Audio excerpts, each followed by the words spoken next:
Welcome to Local Edition. My name is Brad Pomerance. In our Sacramento Bureau today, we are joined by Senator George Runner. He is a member of the Board of Equalization.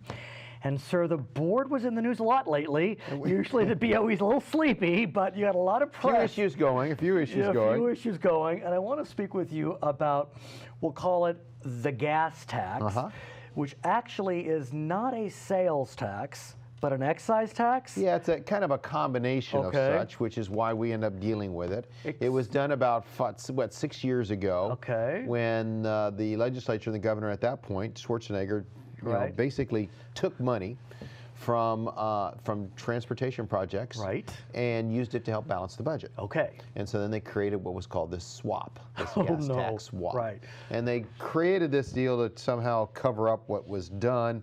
And rather than just fix it the following year or even the last couple of years, we still do it. So our job is very simple. At the BOE. At the BOE. Our job at the Board of Equalization is to each year review the level of taxation on gas to ensure that people are not overpaying or underpaying the tax. And how do you determine Well, in the past, when you'd walk up to a pump, you knew you had an excise tax, which is a fixed amount per gallon, and there was a sales tax. And so whatever the price was, then the sales tax would go up or down depending on the value. And that's how people would pay their tax.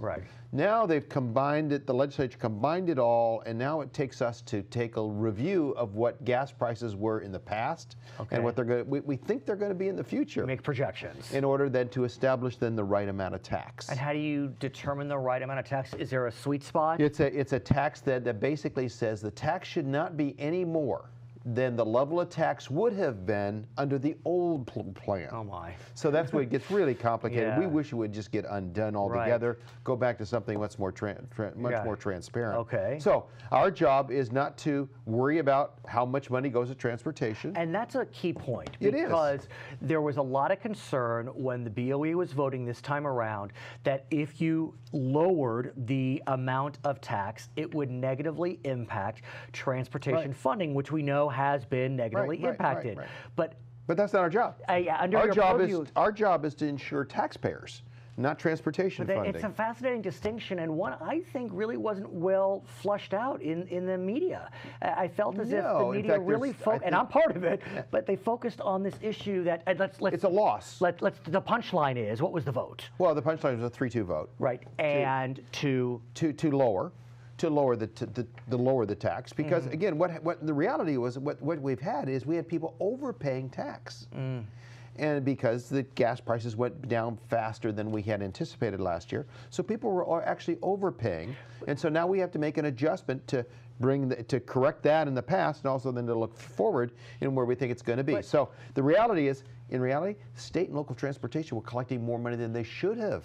They had been, and so the idea of the loss is really not. But at the same time, I mean, you have folks, especially at the League of California Cities, that are just apoplectic about transportation funding. I mean, in January, they talked about how California was going to have to cut $754 million in transportation funding because of a drop in the gas tax. Which, again, I appreciate, but then that becomes a problem between the legislature and the law. Our job is to make sure the taxpayers are protected correctly. And in your mind, it's clear that it's not within your purview to consider the hit to transportation. No, not at all. In fact, we can't. That's not our job. So that is. In fact, it would be wrong to do that. That message needs to be heard, because I do feel as if the BOE got a little beat up on. Well, what happened? There was a couple of formulas presented. One formula basically held it at about the same, and it was then basically a way to average gas prices over a longer period of time. Well, again, the problem with that, if you do that, that's okay for this year, but then next year if prices start going up, you're not going to see that new money coming in as fast. And so what I was concerned about is we'd keep flipping around to different formulas to benefit the state and not to protect the taxpayers. So are you speaking with, or are your colleagues speaking with the legislature to undo this swap? Because in the end, two issues. Number one, we're talking to the legislature in regards to undoing the swap. We all believe that that's the right thing to do. All 5 of you. All 5. The other thing that we would believe, and that is, if you want to go ahead and do this longer term trend, there was actually a bill that I supported. In fact, the majority of the board supported it, to create this longer trend. But then that would become the law, and then we would just be following the law at that point, and then we would not have the ability to flip back and forth between different formulas. So what's happening? The bill didn't move forward last year. But what about eliminating the swap? Well, we're encouraging. I don't know if they will. It would make a lot of sense. Quite frankly, I think at times politicians like the idea of a murky tax. It makes it too hard to figure out what's going on. Pass the buck, send it to the BOE. The bottom line, though, with this is it's frustrating to me when they talk about how much money they're going to run out on, what they need to do to fill potholes and whatnot, when indeed the reality is much of that money is getting siphoned off for other things other than roads and streets. And that's a very significant issue. We know, for example, it's the truck weight fees, for example. Am I saying that correctly, sir? Those are getting siphoned off. I mean, not all the money that's supposed to go to roads and bridges. So why don't we, I mean, I'd feel much better if this discussion was about, hey, we need the money for, to buy the new buses we want to buy, to build the bike tracks, trails we want to buy, because that's all the money goes to, too. And so it's interesting to me that we always hold up the potholes and the problems in traffic, when in reality, a large portion of that money is going to things other than that. Well, let me ask you then about how we do raise funds for transportation. It's significant that we focus almost exclusively on gas tax, whatever that may mean, but we have a lot of vehicles that don't use gas. We do that, but there's another issue too, and that is that last year, the Air Resource Board decided to go ahead and put on what is about somewhere between a dime and 15 cents a gallon on carbon emissions. It's the cap and trade issue. Cap and trade money. So that goes on there. So right now people are paying, a dime to 15 cents more a gallon, and not any of that is going for transportation. Yeah, and let me ask you about that. Excuse me, not any of that is going for roads. Right. Some of it's going high-speed rail. So is there a move to try to have some of that cap and trade money assigned to roads? I've written letters and asked the legislature to consider that as a way to do that. The problem is that there are folks who want to try to conform people's behavior, and so they'd rather have that money go into trains and other transportation. But the governor has, he's a fan of high-speed rail. Right. It is what it is.